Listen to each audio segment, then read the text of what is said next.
There we go. Yeah. Okay, we're here. Hello, friends. I'm Malena, and I have a special guest in the coop today. It's Heather Lisle. She's a communications expert, and we are continuing on with our Read and Lead series. These are all fabulous books that we have read in our book club, which is a big part of our Chicks in Charge membership. Heather, welcome to the coop this morning.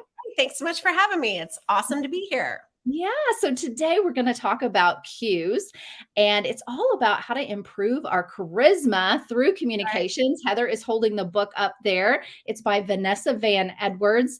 And I remember when we first announced the book, and I feel like it was even within 48 hours. You're like, listen to it on the way to Florida. It was amazing. And because you do communications for a living, and specifically the disc profile too, I know that you found it so helpful both professionally and personally. So kind of share what you loved the most about this book and how it could help our listeners. Yeah, I think what I loved about the book, first of all, I downloaded the Audible version. I listened to it, and the author does an incredible job. Sometimes authors are not engaging with their tonality and how they engage readers through the Audible book, and hers was phenomenal. I mean, she just kind of kept me hanging on every word, and there's a reason why I listened to it in no time. It's because she was so engaging, in the content, and Good. so. I love the book too, for that matter. What I took away was the nonverbal cues that she talks about throughout the book. The what does she call it? The danger zone signal. Mhm. And I really, of course, did my own self-assessment as to how can I be a better communicator. And because I use my hands a lot, I mean, she talks about that in the book as well too. It's Yeah. like I'm always like doing this, which I need to tone that down a little bit. People. I know. People It's like power. the steeple. Um, but the nonverbal cues, because like you said, Melina, I work in DISC, and so the DISC profile is just another assessment tool. Your listeners have probably heard of the Enneagram or Myers-Briggs. This is just another tool in the toolbox, as I tell people, that helps me to be able to determine what your communication style is, and that's how I use it in my business, and that's what I train on as well too. Is how to identify the 4 communication styles of DISC, DISC, and then how to communicate with each. And even though, and I've been, training on communicating with your words, but, as the author Van Edwards says in the book, I mean, what is it? 93% of people have already, I'm probably going to butcher this up just a hair, but have already kind of made their mind made up if they're going to receive your communication based on nonverbal cues. And I was like, oh my God, that's crazy. I mean, I've heard that before, but in the book, she actually gives tactical, like, implement, here's what you need to be doing when you walk into a room, to have some, to be able to see those signals from those people sitting around a table as to, how you should communicate with them. And Yeah. so for me in particular, and I'm going to come up for a minute and breathe and let you talk. but You're for me good. in particular, You can talk. I look at the DISC model. And DISC, the D stands for our dominant type personalities. Those are our people who are they're task focused, but they're extroverts. And so think C-suite level type people. They're very results oriented, get me the bottom line. I remember a story of a dear, dear friend of mine who's C-suite level guy for Aflac, big, huge, big, Fortune 100 business. And he was going into a client's office, and he is a strong D-type personality. He was going into a client's office, new client, working with their chief human relations officer person, for benefits and all of that fun stuff. He walks into her office and he sees pictures of her family on the desk, a bowl of, chocolates on the desk, and a candle, or, very warm type. Very warm. Yeah. All the pictures. He was like, there must have been 20 pictures of her family everywhere, in her office, and pillows on the chairs. I mean, just very warm. And he said, and he's a DISC expert as well too, with his company. And he made the comment, he was like, I realized as soon as I walked in, the nonverbal cues that this woman had, I mean, it displayed warmth, right? And then come to Mhm. find out she was more of an SI personality, which on the disc, that's a steady relator, which they're very people focused, very warm, very collaborative. The I on the disc is an influencer, which is very more of an extrovert, but very people focused. I want to have fun. We want to have a good time. But he knew immediately when he sat down, just by looking at her desk and the things that were on her desk. Okay, I cannot, he told me, he was just like, I knew that I had to tone down let's get down to business. And I was Yeah. going to have to ask about our family, in order to make that, meaningful connection and for her to trust him as well, too. And I thought, it's the simple things like that, the author in Cues, talks about. And it's not just the things in your office, but are people smiling when they go to greet you? Do they extend their hand to shake your hand or give you a pat on the back? Like, what are those physical touch attributes that people are displaying as well, too? Because you want to meet people where they are. And I think that what I train people on is you've got to be able to identify those particular communication types, and you've got to be able to meet them where they are as well, too. So if they're a non-emotional, data driven, I just want the facts, ma'am, type of a person, me as an influencer type personality, the positive, energetic, let's talk about what you did this past week, they're not going to be interested in that. And I've got to Mhm. be able to take that nonverbal, hey, they're non-emotional, they're asking a lot of questions right up front. I've got to tone me down in order to display competence to that person who just wants the facts. So Right. it was so fascinating to go, okay, how can we incorporate some of these nonverbal cues, whether they're how someone's desk looks like when you walk into their office or how they're greeting you. And anyway, so I'll let you come up for air here, but that was the biggest takeaway for me. Yeah, and I love that she starts the book with the nonverbal cues when she shares the story from a Shark Tank episode where the Ring founder, which it was called Doorbot back then, Jamie Siminoff, pitched and did such a horrible pitch that all of them passed on it, but Mhm. he eventually sold to Amazon for $1 billion. And I believe recently he was back as a Yeah, shark, which is yeah, cool. But yeah. I like that she really dissected his pitch, everything from, and these are things that the listener can ask yourself, are you doing these things? Right. So he introduces himself with a question mark. When they say, who's there? If I said, "It's Malena," like, Yeah. am I not sure that it's Malena? You don't wanna end with a question mark. He even did that with, "Here to pitch?" Instead of, "Here to pitch," like, sound confident and all that. So, everything from that, and then him not picking up on the nonverbal cues of the sharks. So, Yeah. one of the things was if there was that down shrug, I can't remember what they call that, where you're Yes. right, Yeah. if you're that, then you're closed off. You're like, "I'm not interested." So being able to read other people's cues when you're in there as well, because when you go into a board meeting, really, and you don't know those people, the only thing you're relying on is, okay, so maybe where did they choose to sit at the table? That's a biggie, right? Yeah. And she even talks about that, the positions of power.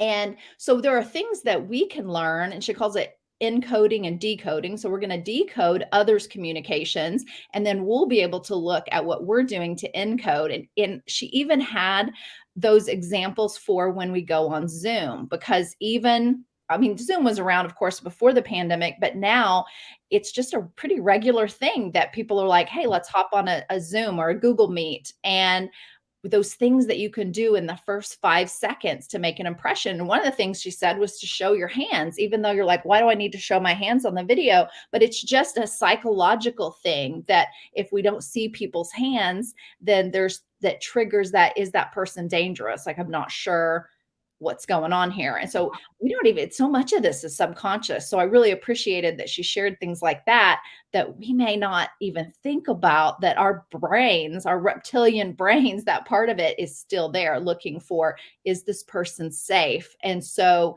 I think that's immediately helpful because we're all in those situations of every day you're probably meeting someone new and you're going to have to decipher maybe pretty quickly Yeah. what that is. And so and I'm happy that things worked out for Jamie with, he's got $1 billion now. And so he learned his lesson, but It worked yeah, out. it worked out. And so then also in the nonverbal cues in part 1 of the book is where she starts the wow factor, also how to look powerful. So things like how we stand, the Mhm. position of our feet, Yeah. are we crossing our arms, which is a blocking move? And when someone speaks to us, are they, for you to be a good listener and keep them engaged, are you nodding your head? Also, the Mhm. tilting is good. Yeah, a little bit. And maybe not even a full on smile, but even just just a soft smile so that we know that that person's paying attention. I Right. was at a networking event last month and I had just read this chapter. So, of course, it's very much on your mind then. Right. And I met some new people. And there was a woman that was sitting down at a table. So I was standing, she was sitting. There wasn't a way that I could sit with her and be on, eye level. But the whole time she just stared and had that, what does she call it? She doesn't call it resting bitch face, but kind of Yeah. a So, resting yeah.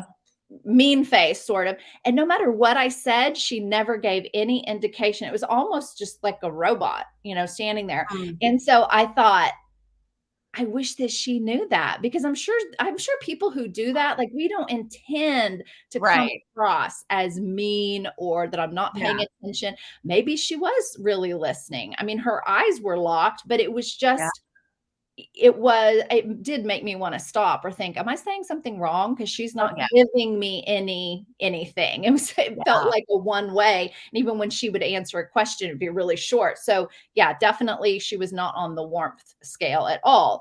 And the other part of the nonverbal cues there is how to spot a bad guy. And Woo. that was pretty cool because whether it's in person or on video, she gives the example of Nixon during the campaign Yeah. and all the cues that he gave from the sweaty palms and rubbing them on there. And again, that's having a scowl on your face Mhm.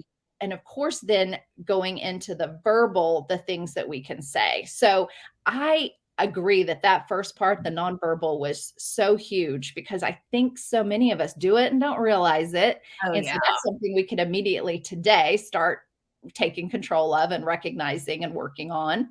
Then Right. she goes into the part 2 of the book is vocal, verbal, and imagery cues. And you've talked about the imagery cues for a bit. And I will say, as I'm a marketing communications professional as well, and really focus on human marketing and human connection, promoting local events, trying to get people together, building community. And so those imagery cues are so important because we're always leading people right to your Eventbrite for the event. We're leading you to your website. What cues are we giving there? Everything from what colors we're Oh using, my what gosh. type of stock photos are we using?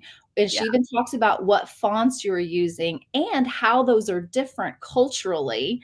And Uh-huh. so really, really a good exercise. I would encourage our listeners to take a look at fresh look at those things and think, what's my headshot look like? Am I crossing my arms and kind of looking mean? Like what tone am I sending there? Yeah. Yeah. It's all about the tone. I mean, in fact, it's so funny with the lawyers and accountants that I work with. I mean,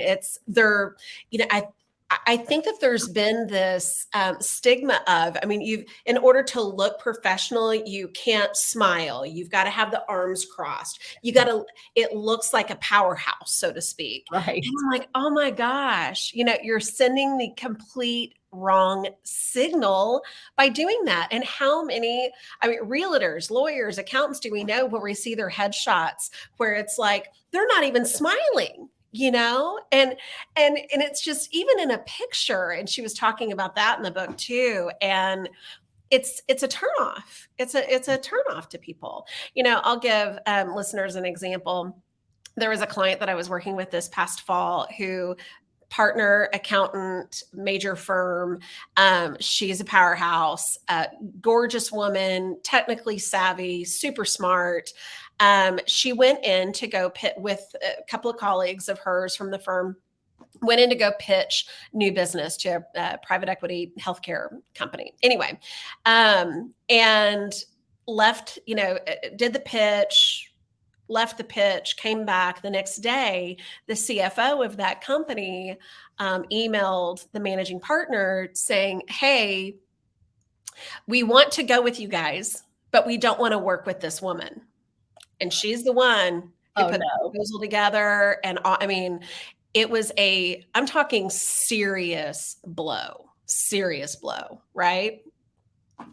And not just, I mean, from a money perspective, she brought the business to the table. So it's like, she'll still make her money, but that was not the deal for her. They didn't want her on the project.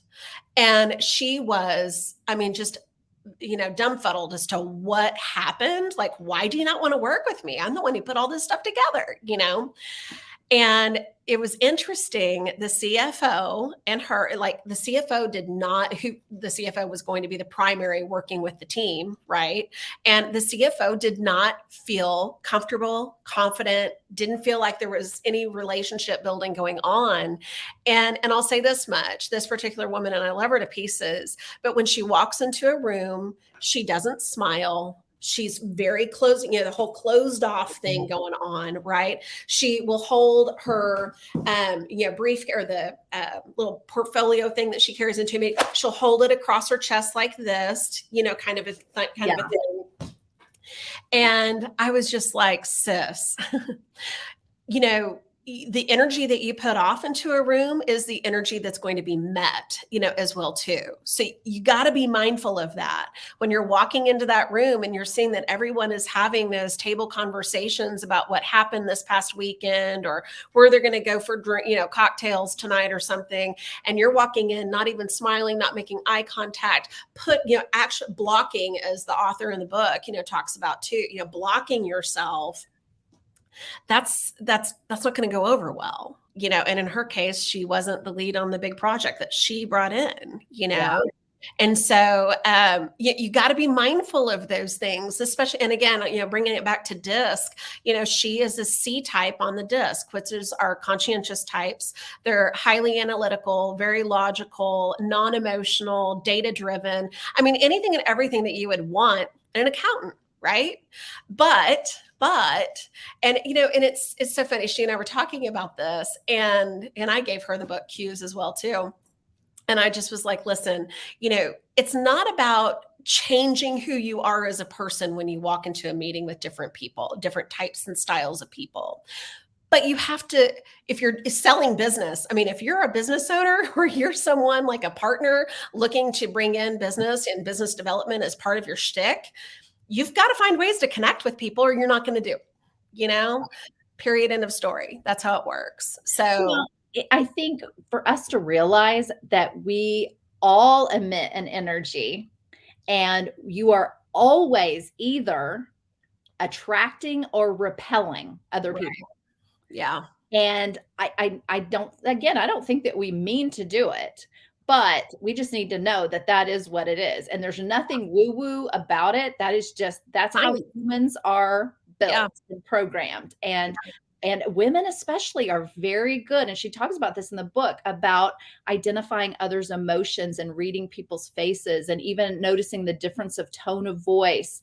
And that is something for our male listeners out there. Of course, that's something you can work on. But women are really good at that. So lean into that and realize that you have so much power in what can happen next just by being aware of that. Yeah. I also really appreciated the vocal, when she's saying sound powerful and vocal likability.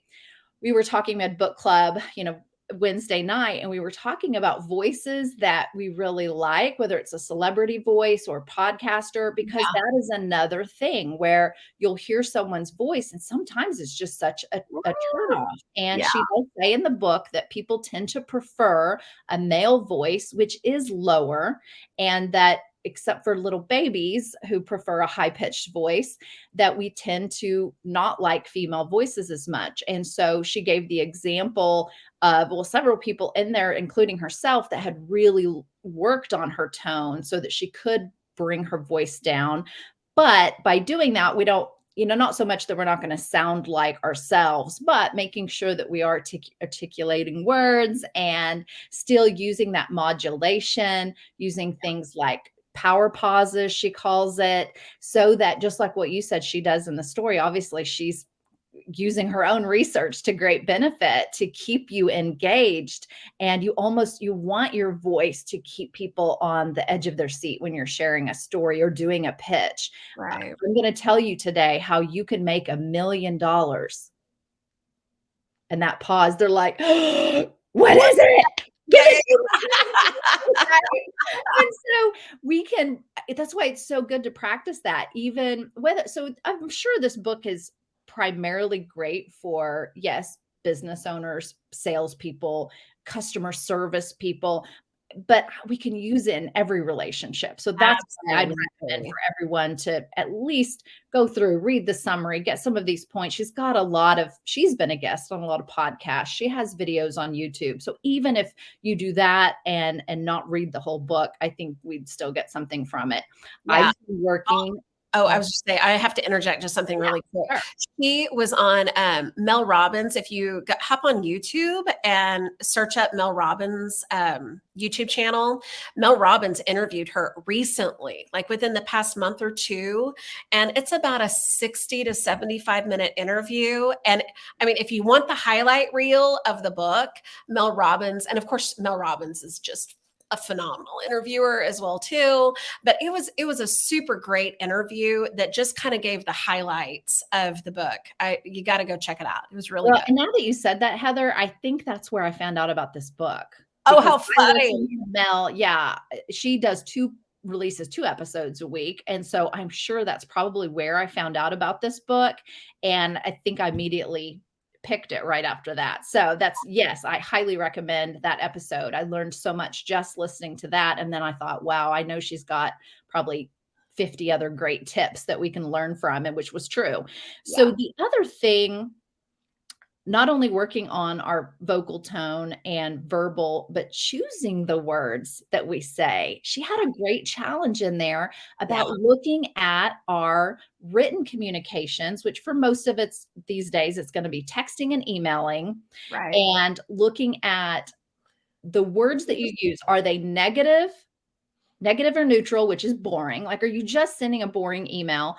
How to warm that up, add confidence when you need to do that. And then of course the charisma zone. That's why I love so for everyone who listened to the audiobook, definitely go back and get that PDF, because every single chapter, she has amazing graphs that really, for me, I'm a visual learner. So that really helps it click for me is when I look at the graphs. And so in the top right quadrant is that charisma zone. So that's what we're talking about. The balance of warmth and competency equals the charisma zone. And then even within the charisma zone, you can be able to go up or down based on, again, who you're talking to. If they're like, oh, I need to warm this up a little bit. And I'm someone that in my emails, I'm an ID. But in emails, I tend to want to just be D, right? Like I want it straight to the point. This is what I need. And so then I have to go back and add in those warmth words. Yeah. And make sure that you want to get people excited about the email too, about whatever it is especially if you're doing an ask. But I thought that was a really good exercise for all of us to do. Oh, I thought so too. And I'll interject this too, because I incorporated a couple of these tips that she talks about in the book into some of my trainings. And I just pulled up the slide, the power word tips. And so the warm words that she listed in the book are words like connect, collaborate, happy, together, both. And then even using the exclamation point and the heart, the heart emoji, if you will. And then the words that are dismissed, meaning like what you were saying, Malena, the negative, boring words. I'm sorry, it would be more of the negative words would be busy, stress, complicated, confused, and problem. Whereas the charismatic words were interesting, lead, great, captivate, excellent, creative. And the competent words, which it's so funny. I'm an ID mix as well too, but I tend to be more warm, which I've had to insert more competence words into my written communication. But brainstorm, effective, productive, expert, science, using the percentage mark, like incorporating statistics, into my presentations as well too. So, I mean, I just had to interject that because I thought, oh gosh, yeah, I just wrote about No, that. those are great words. I know that I've immediately implemented them too, because so with my 2 lines of business, Yay Dude being a media and marketing company and hosting a lot of events there as well, and conferences, workshops, and then Chicks in Charge being more of the naturally warm because it is a community of Yeah, women. And that's why I think it works so well for the eyes, because we love warm, we love people, we're people. And so that, but then knowing when do I need to add in the research based things to support what we're doing. I'm right. working, and then I'm doing a TED Talk, my first one this month, and she talks a lot in there about presenting, and she does have some bonuses. So at the end of the book, Yeah. she has, it's the science, I believe it's the science of Kinds of people people. Yeah. is her website. And so, and again, she particularly used those words, science being very a competent thing. We go, oh, well, she is very, very research based. But then the people side being that it's all centered around how we're going to be better communicators Yeah. to other humans. It's not all going to be AI. We're still going to have to deal with humans. So we need to know these things. Yes. But I was thinking on looking at our branding and how we're coming across with the type of imagery that we're using with, we're getting ready to have our spring fling party. It's very bright and colorful and flowers and rainbows and a celebration of spring. And then I'm working on this growth conference that the target are business owners who are in that process of growth. It's just very factual. And the color scheme I've chosen is green is the primary, green being money, right? And growth, and black and white. And I may even do black and white headshots for all of our presenters. So really, really interesting things here that can help us convey that message, because we Yeah. got to know our audience on what they're going to want. Yeah. Okay. Wow. This is so, so good. Heather, what would you recommend the next step is for our listeners on when they're like, I just don't feel like I'm charismatic at all, whether they're an introvert or they're an extrovert and they just don't feel, maybe they don't have the confidence in feeling like they're charismatic. Where would you recommend that they start? Gosh. Yeah, that's hard because when you don't feel like you're a certain way, I mean, mindset is everything in my world. And so when you tell yourself I'm not charismatic and you're not going to come across as charismatic either, for that matter. So I think the first step is shifting the narrative in your head. Mhm. How can you become more charismatic? What are just some things that you can do, whether it's smiling more when you walk into a room, giving those warmth, nonverbal cues, leaning in, nodding your head, like she talks about, like Van Edwards talks about in the book. But I think the first step is that you've got to shift the narrative in your head too, for that matter, or none of this is going to work. If you feel like you're a certain way and it's like, yeah, I mean, what was it? I wrote a blog this past week about, you may have a great personality, but that doesn't mean that you're going to sell anything, Mhm. and I hear from a lot of people, well, I couldn't be a good business owner. I couldn't do, business development, because Heather, I just don't have your personality. It's like, whoa, there's plenty Yeah. of people who are the exact opposite of me, who do a damn good job, with business development. There's a reason for that. They walk into a situation going, okay, I know my stuff. I've got this. I know these people. I've established a connection, a relationship. Let's go do this. It starts in your head. And I think especially for our people who struggle with maybe charisma, Taking a look at the relationships around you and how can you cultivate those relationships more to where maybe you feel more comfortable and confident in your own skin walking into it, right? But Yeah. in my mind, it starts up here. It's like we've got to start telling ourselves, okay, we can do this. And truthfully, books like this, they do a really good job of giving you the tools to be able to look at yourself. It's all about self-assessment, whether you're taking the disc, whether you're reading this darn book, whatever it is that you're doing. It's all about learning about yourself and where those pitfalls might be and what are some things that you can do to address it, that she talks about in the book, and just start executing on it. I mean, it's all about self-awareness and self-development and figuring out what's up here and how can it be different out there. So Right. that would Oh, be my advice. that's great advice. And, we like to say practice makes progress. And Yeah. so we've just got to start by practicing these things. And I firmly believe, and I know you do too, in investing in yourself. And so we're only asking that you invest $12 for, if you've got the Kindle, which you can even read on your phone, to get this knowledge is huge. And it could even be free with all the YouTube and podcasts and all of that that's out there. And wow, if you start implementing this, what if you did go in then and be able to get that raise that you've been wanting for years? And maybe you were too afraid to ask, or you were giving off the cues that you didn't deserve that raise. And Right. you know damn well that you do.